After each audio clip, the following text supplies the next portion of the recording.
এক রাতের ভুল। শীতের কুয়াশায় ঢাকা এক গ্রামের সরু পথ। রাত তখন গভীর, চারদিকে নিস্তব্ধতা, শুধু দূরে কোথাও একটা শেয়ালের ডাক ভেসে আসছে। গ্রামের শেষ প্রান্তে ছোট্ট একটা মাটির বাড়ি, তার সামনে একটা লণ্ঠন জ্বলছে ক্ষীণ আলোয়। সেই বাড়িতে থাকত রহিম চাচা, বয়স হয়েছে ৬০-এর কাছাকাছি, কিন্তু চোখে মুখে এখনো যৌবনের একটা ছাপ লেগে আছে। গ্রামের মানুষ তাকে ভালোবাসত, কারণ তার মুখে সবসময় হাসি আর হাতে সাহায্যের প্রস্তাব থাকত। কিন্তু সেদিন রাতে রহিম চাচার জীবনে এমন একটা ভুল হয়ে গেল, যা তার সারা জীবনের শান্তি কেড়ে নিল। রাত ১২টার কাছাকাছি সময় রহিম চাচা তার ছোট্ট ঘরে বসে তামাক সাজছিলেন। হঠাৎ দরজায় একটা শব্দ হল, ঠক ঠক। এত রাতে কে আসতে পারে? চাচা একটু অবাক হলেন, কিন্তু দরজা খুলে দেখলেন এক অচেনা যুবক দাঁড়িয়ে আছে। কালো কাপড়ে মুখ ঢাকা, শুধু চোখ দুটো দেখা যাচ্ছে। হাতে একটা ছোট বস্তা, যেন কিছু লুকিয়ে রেখেছে। চাচা, আমাকে একটু আশ্রয় দেন। পিছনে কিছু লোক আমার খোঁজে আসছে।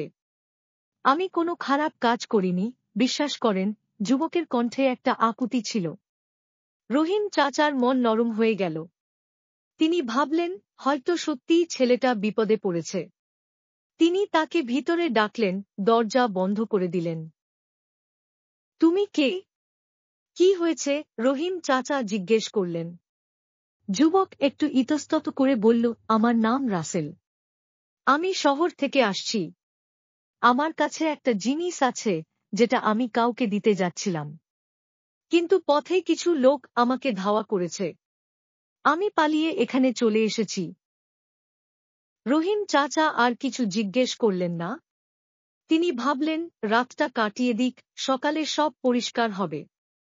তিনি যুবককে একটা কম্বল দিয়ে বললেন, এখানে শুয়ে পড়ো। সকালে কথা হবে। রাসেল মাথা নেড়ে ধন্যবাদ জানাল। কিন্তু রাতের নিস্তব্ধতা বেশিক্ষণ থাকল না। ১ ঘণ্টা পরেই দরজায় জোরে জোরে ধাক্কা পড়তে লাগল। রহিম চাচা ঘুম থেকে জেগে উঠে দেখলেন, রাসেল কোণে দাঁড়িয়ে কাঁপছে। দরজার বাইরে থেকে কয়েকজন চিৎকার করে বলছে, দরজা খোলো। আমরা জানি ও ভিতরে আছে। ওকে আমাদের হাতে দাও। রহিম চাচার মাথা ঘুরে গেল। এ কি বিপদে পড়লেন তিনি? তিনি রাসেলের দিকে তাকালেন। রাসেল ফিসফিস করে বলল, চাচা, আমাকে বাঁচান। আমি সত্যি কিছু করিনি। আমার কাছে যে জিনিসটা আছে, ওরা সেটা নিতে চায়। চাচা দ্বিধায় পড়ে গেলেন। একদিকে অচেনা ছেলেটার প্রতি তার মায়া হচ্ছে, অন্যদিকে দরজার বাইরে যারা আছে, তারা যদি সত্যিই রাসেলের ক্ষতি করতে চায়। তিনি একটা সিদ্ধান্ত নিলেন। দরজা খুলে বাইরে গিয়ে বললেন, কে তোমরা? এত রাতে কি চাও? দরজার সামনে ৩ জন লোক দাঁড়িয়ে। তাদের মুখে রুক্ষ ভাব, হাতে লাঠি আর একটা ছুরি দেখা যাচ্ছে।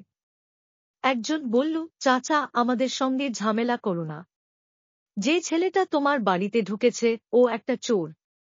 ওর কাছে আমাদের জিনিস আছে। ওকে বের করে দাও। রহিম চাচা বললেন, আমি কিছু জানি না। ছেলেটা বলছে ও নির্দোষ। তোমরা প্রমাণ দাও, তারপর দেখা যাবে। লোকগুলো রেগে গিয়ে বলল, চাচা, তুমি বুড়ো মানুষ, বেশি বাড়াবাড়ি করলে তোমারও ক্ষতি হবে। এই কথা শুনে রহিম চাচার রক্ত গরম হয়ে গেল। তিনি বললেন, আমার বাড়িতে ঢুকে আমাকে হুমকি? বেরিয়ে যাও এখান থেকে। কিন্তু লোকগুলো দরজা ঠেলে ভিতরে ঢুকে পড়ল। তারা রাসেলকে দেখতে পেয়ে তার দিকে তেড়ে গেল। রহিম চাচা বাধা দিতে গেলেন, কিন্তু একজন তাকে ধাক্কা দিয়ে ফেলে দিল। তারপর যা হল, তা রহিম চাচার জীবনে একটা কালো দাগ হয়ে রইল। রাসেলের হাত থেকে বস্তাটা ছিনিয়ে নিয়ে লোকগুলো তাকে মারতে শুরু করল। রহিম চাচা উঠে দাঁড়ানোর চেষ্টা করলেন, কিন্তু তার বয়স্ক শরীর তাকে সাহায্য করল না। রাসেল চিৎকার করে বলল, চাচা, আমাকে বাঁচান। কিন্তু চাচা কিছুই করতে পারলেন না। লোকগুলো রাসেলকে টেনে নিয়ে বাইরে চলে গেল, আর রহিম চাচা মাটিতে বসে হাঁপাতে লাগলেন।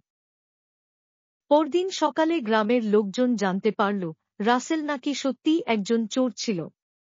তার বস্তায় ছিল চুরি করা কিছু সোনার গয়না। কিন্তু রহিম চাচার মনে সেই রাতের কথা গেঁথে গেল।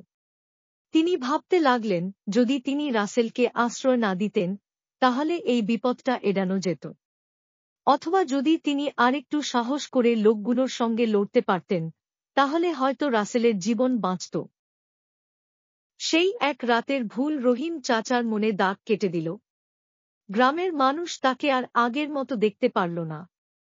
তার হাসিটা ম্লান হয়ে গেল, আর সেই লণ্ঠনের আলোও যেন ক্ষীণ থেকে ক্ষীণতর হয়ে এল।